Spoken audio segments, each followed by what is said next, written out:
लगता था कि रतन टाटा पूरे जीवन भर, हमारे जीवन भर, आने वाले जीवन में हमेशा रहेंगे।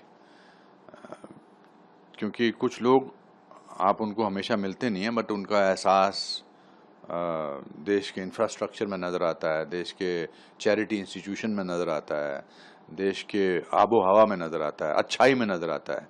तो आज मैं कहूँगा कि देश ने अपना एक रत्न खो दिया है और उनका नाम था रतन टाटा। मेरी मुलाकात उनसे कुछ साल पहले लंदन में हुई थी।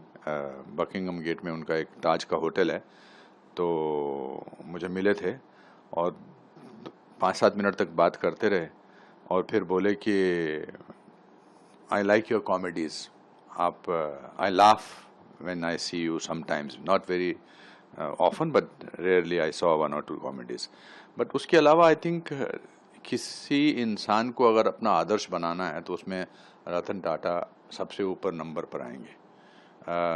चाहे वो चैरिटी के नाम पर हो, चाहे वो गिविंग के नाम पर हो, चाहे वो प्रिंसिपल्स के नाम पे हो, चाहे वो अनुभवों के नाम पर हो, और किस तरह से क्वाइटली काम अच्छा करना चाहिए। इंडस्ट्रियलिस्ट तो नज़र ही नहीं आते थे। वो टाटा का इंडस्ट्रियलिस्ट होना ज़्यादा ध्यान में नहीं आता था, पर टाटा का गिवर, एक चैरिटेबल नेचर, वो हमेशा ध्यान में रहता था। हमारे यहाँ तो मुहावरा था ना कि अपने आप को टाटा पर समझता है क्या, तो ये वैसे टाटा हैं जिनको कभी टाटा करने का दिल नहीं करेगा। बट उनकी लेगेसी अच्छाई की, गुडनेस की, चैरिटी की, प्रिंसिपल्स की, ऑथेंटिसिटी की, आई थिंक हमारे लिए एक प्रेरणात्मक स्रोत रहेगी।